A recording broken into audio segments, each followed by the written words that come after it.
ನಮಸ್ಕಾರ ಸ್ನೇಹಿತರ, ಬೆಳೆ ಹಾನಿ ಪರಿಹಾರ ಹೆಕ್ಟರ್ಗೆ 25,500. ಜೊತೆಗೆ ಸ್ನೇಹಿತರೆ, ನೀರಾವರಿ ಹೆಚ್ಚುವರಿ ಭೂಮಿಗಳನ್ನು ಹೊಂದಿರತಕ್ಕಂತಹ ಫಲಾನುಭವಿಗಳಿಗೆ 31,500ವರೆಗೂ ಕೂಡ ಜಮಾ ಆಗ್ತಾ ಇತ್ತು. ಇಂದು ಈ ಜಿಲ್ಲೆಗಳಲ್ಲಿರ್ತಕ್ಕಂತಹ ರೈತರ ಖಾತೆಗಳಿಗೆ ಬೆಳೆ ಹಾನಿ ವಿಮೆ ಜಮಾ ಆಗ್ತಾ ಇದೆ. ಹಾಗಾದರೆ ನಿಮ್ಮ ಹೊಲ ಗದ್ದೆಗಳಲ್ಲಿ ಕೂಡ ಜಂಟಿ ಸರ್ವೆ ಆಗಿದೆಯಾ? ಆಗಿದ್ರೆ ಮಾತ್ರ ದುಡ್ಡು ಜಮಾ ಆಗುತ್ತೆ, ಇಲ್ಲ ಅಂದರೆ ಇಲ್ಲ. ಆಗಿಲ್ಲ ಅಂದರೆ ಜಂಟಿ ಸರ್ವೆ ನೀವು ಏನು ಮಾಡಬೇಕು, ಜಂಟಿ ಸರ್ವೆ ಆಗಬೇಕಂದ್ರೆ ನೀವು ಎಲ್ಲಿ ಹೋಗಿ ಭೇಟಿ ಕೊಡಬೇಕು, ಎಲ್ಲ ವಿಷಯವನ್ನು ಈ ಒಂದು ವಿಡಿಯೋದಲ್ಲಿ ನೋಡ್ತಾ ಹೋಗೋಣ. ಜೊತೆಗೆ ಯಾವ ಬೆಳೆಗಳನ್ನು ಬೆಳೆದಿರ್ತಕ್ಕಂತಹ ರೈತರ ಖಾತೆಗಳಿಗೆ ದುಡ್ಡು ಜಮಾ ಆಗ್ತಾ ಇದೆ, ಈ ಹಿಂದೆ ಕೇಂದ್ರ ಸರ್ಕಾರದಿಂದನೂ ಕೂಡ ದುಡ್ಡು ಬಂದಿತ್ತು, ಅದರ ಬಗ್ಗೆನೂ ಕೂಡ ನಿಮಗೆ ಬಿಡಿಸಿ ಹೇಳುವಂತಹ ಪ್ರಯತ್ನ ಮಾಡ್ತೀನಿ. ಸೊ ಟೋಟಲಿ ಬೆಳೆ ಹಾನಿ ಪರಿಹಾರವನ್ನು ನೀವು ಪಡ್ಕೊಳ್ಬೇಕಂದ್ರೆ ಈ ಒಂದು ವಿಡಿಯೋದಲ್ಲಿರ್ತಕ್ಕಂತಹ ಮಾಹಿತಿಯನ್ನು ಕರೆಕ್ಟಾಗಿ ಅರ್ಥ ಮಾಡ್ಕೊಳ್ಬೇಕು. ಸೊ ಹಾಗಾದರೆ ಎಲ್ಲ ವಿಷಯವನ್ನು ಕ್ಲಿಯರಾಗಿ ತಿಳಿಸ್ಕೊಡ್ಲಿಕ್ಕೆ ಪ್ರಯತ್ನ ಮಾಡ್ತೀನಿ. ನೀವು ಈ ಒಂದು ವಿಡಿಯೋನ ಆದಷ್ಟು ಕೊನೆವರೆಗೂ ವಾಚ್ ಮಾಡಿ. ಚಾನಲ್ಗೆ ಸಬ್ಸ್ಕ್ರೈಬ್ ಮಾಡಿಲ್ಲ ಅಂದರೆ ಬೇಗನೆ ಸಬ್ಸ್ಕ್ರೈಬ್ ಮಾಡಿಕೊಂಡು ನೋಟಿಫಿಕೇಷನ್ ಆಲ್ ಅಂತ ಸೆಟ್ ಮಾಡಿ. ಸ್ನೇಹಿತರೆ, ಇದರ ಜೊತೆಗೇನೆ ಮನೆಗಳು ಬಿದ್ದು ಹೋಗಿದ್ರು ಸಹಿತ ಮನೆಗಳನ್ನು ಕೂಡ ಕಟ್ಟಿಸಿಕೊಡುವಂತಹ ಕೆಲಸ ರಾಜ್ಯ ಸರ್ಕಾರ ಮಾಡ್ತಾ ಇದೆ. ಮತ್ತು ಮನೆ ಗೃಹ ಬಳಕೆಯ ವಸ್ತುಗಳು ಕೂಡ ನಾಶ ಆಗಿರ್ತಾವಲ್ಲ, ಆ ಒಂದು ನಾಶ ಆಗಿರ್ತಕ್ಕಂತಹ ಬೆಳೆಗಳಿಗೂ ಕೂಡ ಈ ಬೆಳೆ ಹಾನಿ ಪರಿಹಾರವನ್ನು ಒದಗಿಸಿ ಕೊಡ್ತಾ ಇದ್ದಾರೆ. ಹಾಗಾದರೆ ಸ್ನೇಹಿತರೆ, ಈ ಬೆಳೆ ಹಾನಿ ಪರಿಹಾರ ಹೆಕ್ಟರ್ಗೆ ಎಷ್ಟೆಷ್ಟು ಜಮಾ ಆಗ್ತಾ ಇದೆ ಅಂತ ಹೇಳಿದ್ದೀನಿ. 25,000, 31,000 ಈ ರೀತಿಯೂ ಕೂಡ ಜಮಾ ಆಗ್ತಾ ಇದೆ. ಇಲ್ಲಿ ಕೇಂದ್ರ ಸರ್ಕಾರದಿಂದನೂ ಕೂಡ ದುಡ್ಡು ಬಿಡುಗಡೆ ಆಗಿತ್ತು. 2 ಹಂತದಲ್ಲಿ ದುಡ್ಡು ರಿಲೀಸ್ ಆಗಿತ್ತು ಈ ಹಿಂದಿನ ದಿನಗಳಲ್ಲಿ. ಅದರಲ್ಲಿ ಮುಖ್ಯವಾಗಿ ಕಲಬುರಗಿಗೆ ಜಮಾ ಆಗಿತ್ತು, ಗದಗಕ್ಕೆ, ಹಾವೇರಿಗೆ, ವಿಜಯನಗರ, ಧಾರವಾಡ, ಬೆಂಗಳೂರು ಗ್ರಾಮಾಂತರ, ದಕ್ಷಿಣ ಕನ್ನಡ, ಅದೇ ರೀತಿಯಾಗಿ ಉತ್ತರ ಕನ್ನಡ, ಚಿಕ್ಕಬಳ್ಳಾಪುರ, ಉಡುಪಿ, ಚಿಕ್ಕಮಗಳೂರು, ಚಿತ್ರದುರ್ಗ, ದಾವಣಗೆರೆ, ಅದೇ ರೀತಿಯಾಗಿ ಹಾಸನಕ್ಕೆ, ಕೊಡಗುಕ್ಕೆ ಜಮಾ ಆಗಿತ್ತು, ಕೋಲಾರಕ್ಕೂ ಕೂಡ ಜಮಾ ಆಗಿತ್ತು, ರಾಮನಗರ, ಶಿವಮೊಗ್ಗ, ಈ ಎಲ್ಲ ಜಿಲ್ಲೆಗಳಲ್ಲಿ ಇಂತಿಷ್ಟು ಅಂತ ಹೇಳಿಬಿಟ್ಟು ಸರ್ಕಾರ ರಿಲೀಸ್ ಮಾಡಿತ್ತು. ಕೇಂದ್ರ ಸರ್ಕಾರದಿಂದ ಒಟ್ಟು 1,449 ಕೋಟಿಯಷ್ಟು ಫಂಡನ್ನು ರಿಲೀಸ್ ಮಾಡ್ಕೊಳ್ಳಾಗಿತ್ತು.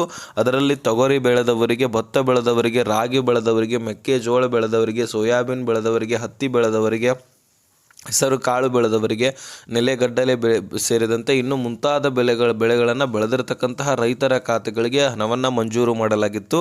ಇದರ ಜೊತೆಗೆ ಈ ಫಸಲ್ ಬಿಮಾ ಯೋಜನೆಯಲ್ಲಿ ನಿಮಗೆ ಯಾರ್ಯಾರು ಫಲಾನುಭವಿಗಳಿದ್ರಿ ಅವರಿಗೆ ಮಾತ್ರ ದುಡ್ಡನ್ನು ಕೇಂದ್ರ ಸರ್ಕಾರ ರಿಲೀಸ್ ಮಾಡಿತ್ತು. ಅಂದರೆ ಈಗ ಯಾರು ಫಸಲ್ ಬಿಮಾ ಯೋಜನೆಯಲ್ಲಿ 2024-25ನೇ ಸಾಲಿನಲ್ಲಿ ಮುಂಗಾರು ಹಂಗಾಮಿನ ಬೆಳೆ ಹಾನಿ ವಿಮೆಯನ್ನು ಮಾಡಿಸ್ಕೊಂಡಿದ್ರಿ, ಅವರ ಖಾತೆಗಳಿಗೆ ದುಡ್ಡನ್ನು ಸರ್ಕಾರ ಕೊಟ್ಟಿತ್ತು, ಕೇಂದ್ರ ಸರ್ಕಾರ.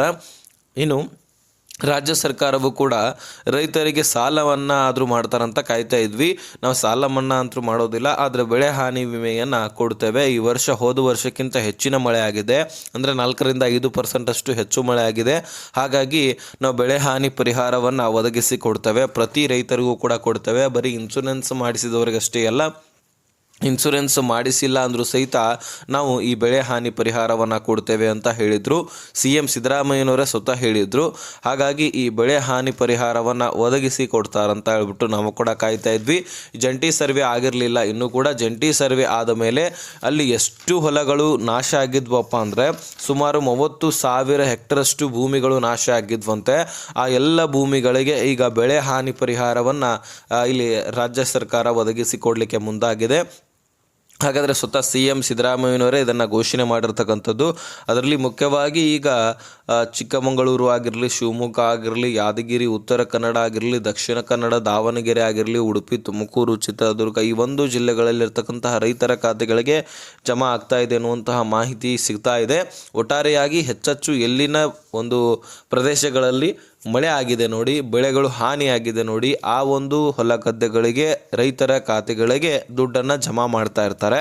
ಈಗ ಜಂಟಿ ಸರ್ವೆ ಆಗುತ್ತಲ್ವ, ಅಲ್ಲೇ ನಿಮ್ಮ ವೆರಿಫಿಕೇಷನ್ ಕೂಡ ಆಗಿರುತ್ತೆ, ಪ್ರತಿಯೊಂದು ಡಾಕ್ಯುಮೆಂಟ್ಸ್ಗಳು ವೆರಿಫಿಕೇಷನ್ ಮಾಡಲಾಗಿರುತ್ತೆ.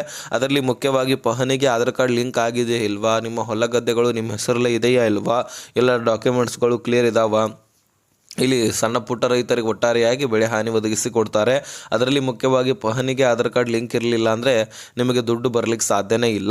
ಯಾಕಂದರೆ ಬರೀ ಪಹಣಿಗೆ ಆಧಾರ್ ಕಾರ್ಡ್ ಲಿಂಕ್ ಮಾಡಿಸೋದ್ರಿಂದ ನಿಮ್ಮ ಬೆಳೆ ಹಾನಿ ಪರಿಹಾರ, ಫಸಲ್ ಬಿಮಾ ಯೋಜನೆ ಮತ್ತು ಬರ ಪರಿಹಾರ, PM ಕಿಸಾನ್ ಯೋಜನೆ, ಇಂತಹ ಎಲ್ಲ ಯೋಜನೆಗಳ ಸಲುವಾಗಿ ನಾನು ಹೇಳ್ತಾ ಇಲ್ಲ, ಸ್ವತಃ ಸರ್ಕಾರವೇ ಹೇಳಿದೆ. ಕೇಂದ್ರ ಹಾಗೂ ರಾಜ್ಯ ಸರ್ಕಾರಗಳು ಕೂಡ ತಿಳಿಸಿದ್ವು.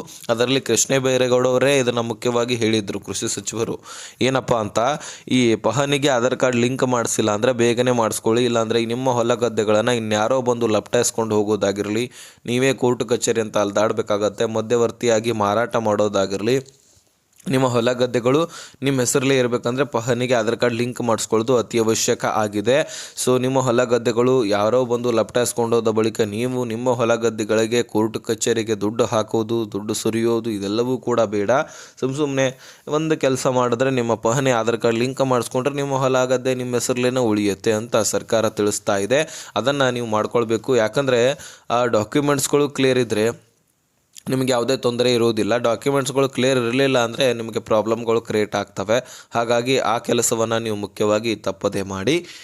ಇನ್ನು ಸ್ನೇಹಿತರೆ, ಈ ಬೆಳೆ ಹಾನಿ ಪರಿಹಾರದಲ್ಲಿ ಟೋಟಲಿ ನಿಮಗೆ ಕುಸ್ಕಿ ಜಮೀನು ಅಂದರೆ NDRF ಕುಸ್ಕಿ ಜಮೀನಿಗೆ 8,500 ಜೊತೆಗೆ 17,000 25,500 ರೂಪಾಯಿ ಜಮಾ ಆಗ್ತಾಯಿದ್ರೆ, ಇನ್ನು ಹೆಚ್ಚುವರಿ ನೀರಾವರಿ ಭೂಮಿಗೆ 31,500 ರೂಪಾಯಿ ಜಮಾ ಆಗ್ತಾ ಇದೆ ಅಂತೆ. ಇನ್ನು ಮನೆಗಳು ಹಾನಿಯಾಗಿದ್ದರೆ ನೀವು ಕಂದಾಯ ಇಲಾಖೆಗೆ ಹೋಗಿ ಭೇಟಿ ಕೊಡಬೇಕಾಗತ್ತೆ. ಅಲ್ಲಿ 23,12,00,000 ದುಡ್ಡನ್ನು ಬಿಡುಗಡೆ ಮಾಡಿದಾರಂತೆ. ಜೊತೆಗೆ ಬಟ್ಟೆ ಮತ್ತು ಗೃಹ ಬಳಕೆಯ ವಸ್ತುಗಳನ್ನು ಕಳೆದುಕೊಂಡವರಿಗೆ 2,50,00,000 ಹಣವನ್ನು ಬಿಡುಗಡೆ ಮಾಡಲಾಗಿದೆ ಅಂತೆ ಸರ್ಕಾರ ತಿಳಿಸಿದೆ.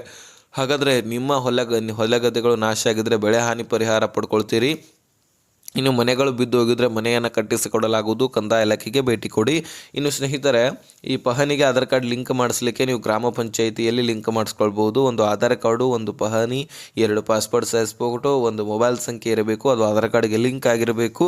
ಆಗ ಮಾತ್ರ ನಿಮಗೆ ಪಹಣಿಗೆ ಆಧಾರ್ ಕಾರ್ಡನ್ನು ಅಲ್ಲಿರ್ತಕ್ಕಂತಹ ಗ್ರಾಮ ಲೆಕ್ಕಾಧಿಕಾರಿಗಳು ಲಿಂಕ್ ಮಾಡಿಸಿಕೊಡುವಂತಹ ಕೆಲಸ ಮಾಡ್ತಾರೆ. ಲಿಂಕ್ ಆಗಬೇಕಂದ್ರೆ ಪ್ರತಿಯೊಬ್ಬರು ಕೂಡ ಈ ಕೆಲಸ ಮಾಡಿಸ್ಕೊಳ್ಳಿ. ಯಾಕಂದರೆ ನಿಮ್ಮ ಹೊಲ ಗದ್ದೆಗಳು ನಿಮ್ಮ ಪ್ರೊಟೆಕ್ಟ್ನಲ್ಲಿ ಇರಬೇಕಂದ್ರೆ ಈ ಕೆಲಸ ಮಾಡೋದು ಅತಿ ಅವಶ್ಯಕ. ಎಲ್ಲ ಯೋಜನೆಗಳು ಸಿಗೋದಲ್ಲದೆ ನಿಮ್ಮ ಹೊಲ ಗದ್ದೆಗಳು ಕೂಡ ನಿಮ್ಮ ಹೆಸರಲ್ಲೇ ಉಳಿಯುತ್ತೆ. ಇನ್ನು ಸ್ನೇಹಿತರೆ, ಜಂಟಿ ಸರ್ವೆ ಆಗಬೇಕಲ್ವಾ? ಜಂಟಿ ಸರ್ವೆ ಆಗಿರಲಿಲ್ಲ ಅಂದರೆ ನಿಮಗೆ ದುಡ್ಡು ಬರೋದಿಲ್ಲ. ಜಂಟಿ ಸರ್ವೆ ಆಗಿದ್ದೇ ಆದರೆ ನಿಮಗೆ ಖಂಡಿತವಾಗ್ಲೂ ದುಡ್ಡು ಬರುತ್ತೆ. ಅಲ್ಲಿ ವೆರಿಫಿಕೇಷನ್ ಕೂಡ ಆಗಿರುತ್ತೆ. ಜಂಟಿ ಸರ್ವೆ ಆಗಿರಲಿಲ್ಲ ಅಂದರೆ ನೀವು ಕೃಷಿ ಇಲಾಖೆಗೆ ಹೋಗಿ ಭೇಟಿ ಕೊಡಬೇಕು. ಅಲ್ಲಿ ಭೇಟಿ ಕೊಟ್ಟ ತಕ್ಷಣ ಅಲ್ಲಿ ಅಧಿಕಾರಿಗಳಿಗೆ ಹಾಗೆ ಭೇಟಿ ಕೊಡುವ ಹಾಗಿಲ್ಲ. ನಿಮ್ಮ ಹೊಲ ಗದ್ದೆಗಳಲ್ಲಿ ನೀರು ನಿಂತ್ಕೊಂಡಿರ್ತಕ್ಕಂಥದ್ದು, ಹೊಲ ಗದ್ದೆಗಳು ಬೆಳೆ ಹಾನಿ ಆಗಿರ್ತಕ್ಕಂಥದ್ದನ್ನು ವಿಡಿಯೋನ ಮಾಡ್ಕೊಂಡಿದ್ರೆ ನೀವು ಹಿಂದಿನ ದಿನಗಳಲ್ಲಿ, ಅಂದರೆ ಈಗ ಮಳೆ ಆಗ್ತಾ ಇಲ್ಲ, ಹಿಂದಿನ ದಿನಗಳಲ್ಲಿ ಮಳೆ ಆಗಿತ್ತು, ಹಾಗಾಗಿ ಆ ಒಂದು ವಿಡಿಯೋನ ಮಾಡ್ಕೊಂಡಿದ್ರೆ ಅಥವಾ ಫೋಟೋವನ್ನು ತೆಗೆದುಕೊಂಡಿದ್ರೆ ಅದನ್ನು ನೀವು ಸರ್ಕಾರಕ್ಕೆ ತಿಳಿಸುವಂತಹ ಕೆಲಸ ಮಾಡಿ. ಅಂದರೆ ಕೃಷಿ ಇಲಾಖೆಗೆ ತಿಳಿಸಿ ಈ ರೀತಿ ಬೆಳೆ ಹಾನಿಯಾಗಿತ್ತು, ಇದಕ್ಕೆ ಕೂಡ ಪರಿಹಾರ ಒದಗಿಸಿಕೊಡಿ ಅಂತ ಕೇಳಿದಾಗ ಅವರು ಹೆಚ್ಚಿನ ಮಾಹಿತಿಯನ್ನು ಅವರು ಕೊಡ್ತಾರೆ. ಅಂದರೆ ಪರಿಹಾರ ದಿಢೀರನೇ ಬರುತ್ತೆ ಅಂತ ಹೇಳ್ತಾ ಇಲ್ಲ ನಾನು ನಿಮಗೆ, ಅಲ್ಲಿ ಹೆಚ್ಚುವರಿ ಮಾಹಿತಿಯನ್ನು ನೀವು ಪಡ್ಕೊಳ್ಬಹುದು. ಹಾಗಾಗಿ ಕೃಷಿ ಇಲಾಖೆಗೆ ಭೇಟಿ ಕೊಡಿ, ಹಾಗೆ ಪ್ರೂಫ್ ಇಟ್ಕೊಂಡು ಭೇಟಿ ಕೊಡಿ ಅಂತ ಹೇಳ್ತಾ ಇದ್ದೀನಿ. ಇನ್ನು ಇದನ್ನು ಹೊರತುಪಡಿಸಿ ಇನ್ನು ಏನೇ ಕ್ವಶನ್ಸ್ ಇರಲಿ, ನಿಮ್ಮ ಒಂದು ತಲೆಯಲ್ಲಿ ಡೌಟ್ಸ್ ಇದ್ದರೆ ಡಿಸ್ಕ್ರಿಪ್ಷನಲ್ಲಿ ಇನ್ಸ್ಟಾಗ್ರಾಮ್ ಲಿಂಕ್ ಇರುತ್ತೆ, ಅಲ್ಲಿಂದ ನನಗೆ ಮೆಸೇಜ್ ಮಾಡಬಹುದು. ನಾನು ಖಂಡಿತವಾಗ್ಲೂ ರಿಪ್ಲೈ ಕೊಡ್ತೀನಿ.